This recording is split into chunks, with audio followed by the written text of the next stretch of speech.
नमस्कार, आप देख रहे हैं स्मरणीय समाचार न्यूज और मैं हूं आपके साथ आरती सिंह आजाद।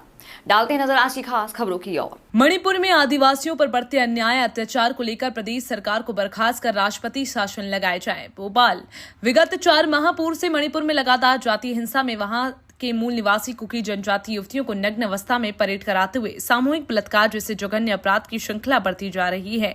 इसी जातीय हिंसा में कई हजारों जनजाति परिवार बेघर और लापता हैं।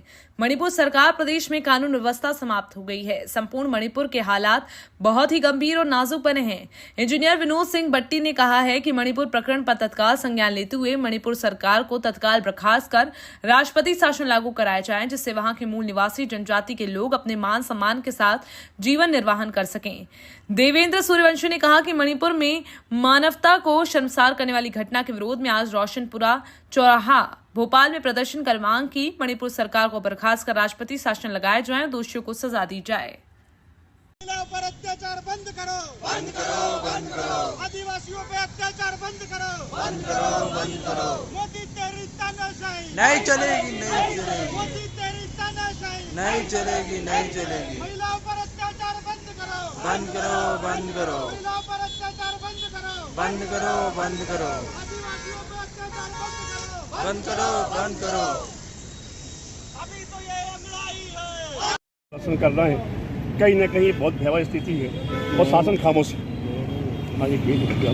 मैं एनआर बुआरिया और मैं गोंडवाना महासभा कोयतुल गोंडवाना महासभा का प्रदेश संयोजक हूँ और अजाक्स के संगठन के माध्यम से विभिन्न आदिवासी सामाजिक संगठन पूरे देश के जो मेन जो लोग हैं वो लोग यहाँ आए हैं। जैसा कि पत्रकार महोदय जी आपको पता है कि ये जो देश के अंदर में जो कुछ घटनाएं अभी मूल निवासियों के ऊपर जो होने जा रहा है, ये बहुत ही जघन्य अपराध है जिसका शब्दों में बयान नहीं किया जा सकता है। और मैं एक संदेश देना ये चाहूँगा कि सरकार दोषी नहीं है। सरकार हमारे समाज के जो लोग बीजेपी और कांग्रेस और अन्य दल में जो जनप्रतिनिधि बन के बैठे हैं, उनकी आवाज़ भी नहीं निकल पा रही है। हमें लगता ऐसा है कि वहाँ जा कर के ये गुलाम बन के बैठे हुए हैं और लड़ाई हमको उन्हीं से है। इस बार हम चाह रहे हैं कि ऐसे गुलाम लोगों को चुनाव में जितवा करके सदन के अंदर में ना भेजा जाए, ताकि इस समाज का जो ये घटना हो रही है उसको शर्मसार करने में उनका बहुत बड़ा हाथ है। आज किसी ने भी इस्तीफा न दिया। आज मध्य प्रदेश की राजधानी, लेकिन देश की प्रथम महिला जो है, प्रथम नागरिक जो है वो आपकी समाज की है। उसके बाद ये क्या बेटा अपना है कि केंद्र सरकार भी बनी हुई है। केंद्र सरकार के माध्यम से जिन लोगों ने जब राष्ट्रपति का जब चुनाव किया उस समय तो उन्होंने कहा कि आदिवासी महिला है, आदिवासी महिला है।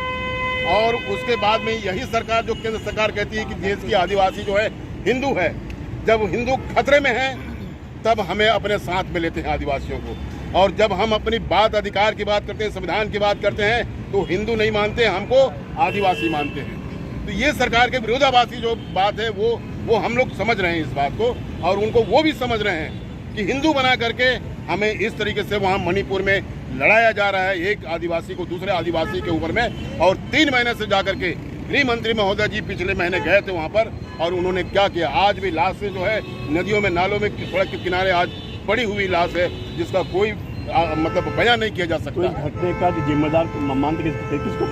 इस घटना के जिम्मेदार जो देश की सरकार है और वहाँ प्रदेश का जो मुख्यमंत्री जो सरकार बैठी हुई है वहाँ पे बीरेंद्र सिंह, वो उसका जिम्मेदार है। अगर उस समय पर रहते हुए अगर सही ढंग से डिसीजन ले लिए होते तो वहाँ पर पुलिस भी है, वहाँ पर सीआरपी के लोग हैं, मिलिट्री के जवान बैठे हुए हैं, वो सब के सब इन लोगों को निहत्थे बना करके जो सरकार बैठी हुई है उन्होंने खुद पुलिस के साथ मिल करके वहाँ पर आज कटवाया गया है।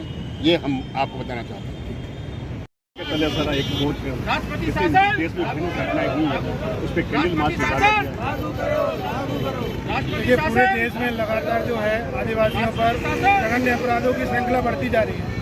हाल ही में अपन ने देखा कि मणिपुर में जो वीडियो अभी वायरल हुआ आप लोगों के माध्यम से हम सभी ने पूरे देश में देखा, ऐसी शर्मनाक घटना जो कि मानवता से भी दूर है, ऐसी घटना आदिवासी युवतियों के साथ हुई, जिसको लेकर के पूरा देश आज एकजुट है। सारे आदिवासी उसकी कड़ी निंदा करते हैं। ऐसा किसी भी मानवता के खिलाफ ऐसा उपक्रम ऐसा कभी होना नहीं चाहिए। और इसी संदर्भ में आज जो है संयुक्त आदिवासी सामाजिक संगठन के माध्यम से ये कैंडल मार्च रखा गया। अजाक्स भी इसमें सम्मिलित है और हम लोग जो है महामहिम राज्यपाल महोदय के माध्यम से एक ज्ञापन प्रेषित कर रहे हैं कि तत्काल प्रभाव से मणिपुर में राष्ट्रपति शासन लागू करें ताकि वहाँ पे कानून व्यवस्था लागू हो सके और अपने सम्मान से लोग वहाँ जीवन यापन कर सकें। वो भी कोई भी सरकार ने अभी तक कोई फैसला नहीं ले पाई है, उसे किस रूप में देख रहे हैं? देखिए, सरकार पूरी तरीके से विफल है, कानून व्यवस्था तरीके से दे नहीं पा रही है, बुनियादी चीज़ों में सरकार विफल है, सारी व्यवस्था करने में सरकार विफल है। हम तो मांग करते हैं कि मोदी सरकार को इस्तीफा देना चाहिए। आपने कैंडल मार्च निकाल के अजाक्स के बैनर के तहत प्रदर्शन कर रहे हैं। आज हम लोग जो मणिपुर की जो पूरे देश विदेश में चर्चा चल रही है कि किस प्रकार की महिलाओं के ऊपर अत्याचार किया गया, उनको खुलेआम पूरे सड़कों पर प्रदर्शनी की गई है, जो कि एक देश के लिए शर्मनाक है। लेकिन हमारे देश के प्रधानमंत्री चुप बैठे हुए हैं, राष्ट्रपति जी चुप बैठे हुए हैं, सभी ने चुप्पी साधे हुए हैं। तो देश की बेटियां और यहाँ पर जितने भी सभी लोग आए हुए हैं, कहीं ना कहीं सड़कों पर उतर रहे हैं कि बेटी को न्याय मिले। अभी तक मोदी जी ने सिर्फ 2 शब्द बोलने में 22 सेकंड बोला, उसका कुछ नहीं बोला। जो किस रूप में देख रही हैं आप? अभी तक वहाँ पे जो राज्यपाल है वो भी कह चुका है कि जो घटना घट रहा है इससे भी चिंतित है।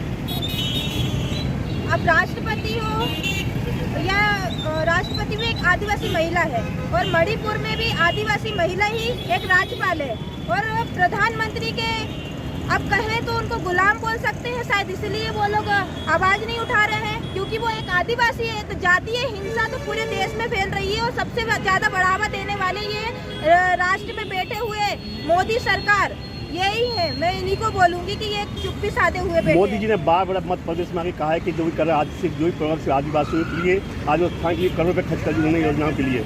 ये आज क्या बिगड़ रहा है कि आदिवासी पे अत्याचार होता जा रहा है? हमेशा ही आदिवासी पे अत्याचार होते जा रहा है, और जो मोदी जी जगह जगह भाषणबाजी करते रहते हैं, बोलते हैं आदिवासियों के लिए ये किया वो किया, सिर्फ वोट बैंक के लिए करते हैं, इसके सिवा कुछ नहीं। और जो भी पैसा लगा रहे हैं वो आदिवासी फंड के ऊपर पैसा लगा रहे हैं, वो फंड से लगा रहे हैं, ना कि वो अपने जेब से खर्चा कर रहे हैं। तो अब ये जो युवा है, जो आदिवासी समाज है, उनको क्या क्या संदेश पहुँचा रही हैं आप?